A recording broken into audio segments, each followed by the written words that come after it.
Hello people, it's Wriothesley is out, it's a new tool man, I need him so badly, he's so fun, look at him say, he goes, ah! So as you can see, I am very excited for Wriothesley. I've been waiting for him for ages, and the time has finally come to make a ritual. I also needed to draw some fan art of him for said ritual, so I'm gonna put the time-lapse in the background while I explain what's going on.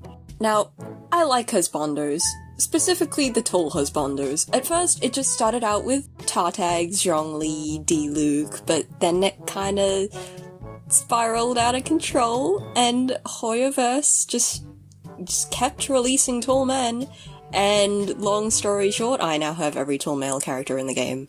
That is, until Wriothesley came out. Now, making rituals is actually a pretty common occurrence for me when a new character that I want comes out. It's become a bit of a tradition at this point. I made one for Neuvillette not that long ago, which did technically work. The only problem being that Neuvillette bled me kinda dry, so because of that, I don't have that many premos saved up for Ryo. Hence, the ritual. And this isn't some simple go to the Venti statue and wish at midnight. No. I like to think that I go a little more in-depth for my rituals. Now, if you look back at the speed paint, you'll notice that it's suddenly stopped. And that's because I may or may not have, run out of time. But if art has taught me anything, it's that you can get away with anything as long as you make up enough evidence. So, with that said, it was intentional, okay? I am holding his fan art hostage, and I refuse to complete it until he comes home. I purposely left it unfinished to really drive home the fact that the only thing that can complete him is me. It was an artistic choice. Now with all that out of the way, it's time to get into preparation for the ritual. So the first step in preparation for the ritual requires me to wear this one striped shirt that I've got. The reason being that Wriothesley is the master of the prison. And what do prisoners wear? That's right, black and white stripes. So by donning this shirt, he will mistake me for an escaped criminal, and the only way for him to take me back to the prison will be to come home. Absolutely genius. Next, we've got to set the aircon to around 18 degrees Celsius to create a colder atmosphere, not only because Ryo is cryo, but also because it mimics the cold temperatures one can likely expect in the sea depths where the fortress of Miserably is located. And since that's where Ryo works, it'll make him feel more at home. I haven't played the Archon quest yet, so if I'm wrong, just pretend that I'm not. Then we've got to prepare some offerings for him. You know, things that he'll like, such as belts and chains, because his outfit is full of them to the point where it's actually painful to draw him. The only chain I could find was on this one necklace I had lying around, so that works, I guess. Boxing gloves, and tea. I couldn't find my mum's boxing gloves, so I decided to compensate by adding more tea.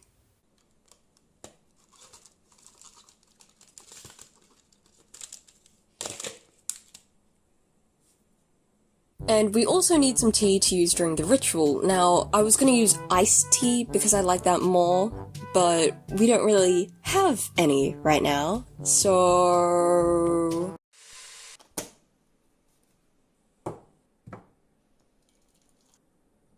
We've also got to change the party setup so that it consists of the following people. Neuvillette, for obvious reasons. Ayato, because he's a fellow bubble tea lover.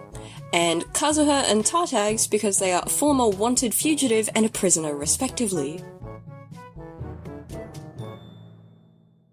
Now, with all of that taken care of, we can finally get to work on the altar.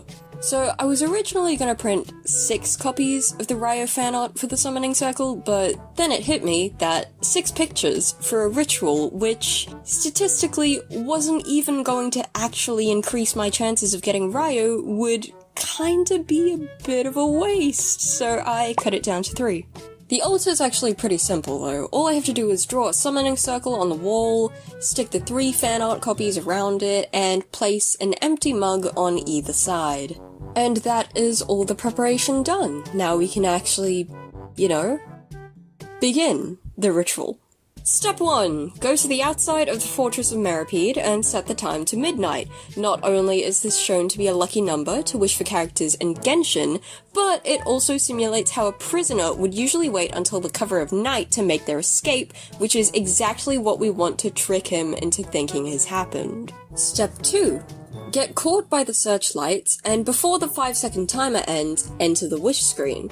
This is to ensure that Wriothesley knows of your presence and that he will do everything in his power to catch you and bring you to the fortress. He cannot act, however, as the game pauses while the player is in the wish screen, meaning that the only way for him to catch you is to come home. Step 3. Kneel in front of the altar, present the offerings, and then place 3 ice cubes into each glass. The entire ritual, including wishing, must be completed before the ice melts. If the ice completely melts before the ritual is finished, it will fail. Step 4. Clasp your hands while closing your eyes and recite the following passage. Rulers of the heavens, heed my call. Let not my sanity plunge and fall. What I seek, I truly yearn. Without, my mind will ache and churn. I offer my primos, my mind and soul, in order to reach my final goal. On this very hour, I command thee, gods, give me Wriothesley. Step 5. Arguably the hardest part of the ritual. Do the specialist dance. You must wear sunglasses while performing the dance.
Step 6, play Wriothesley's theme while wishing for him. And last but not least, Step 7, pray.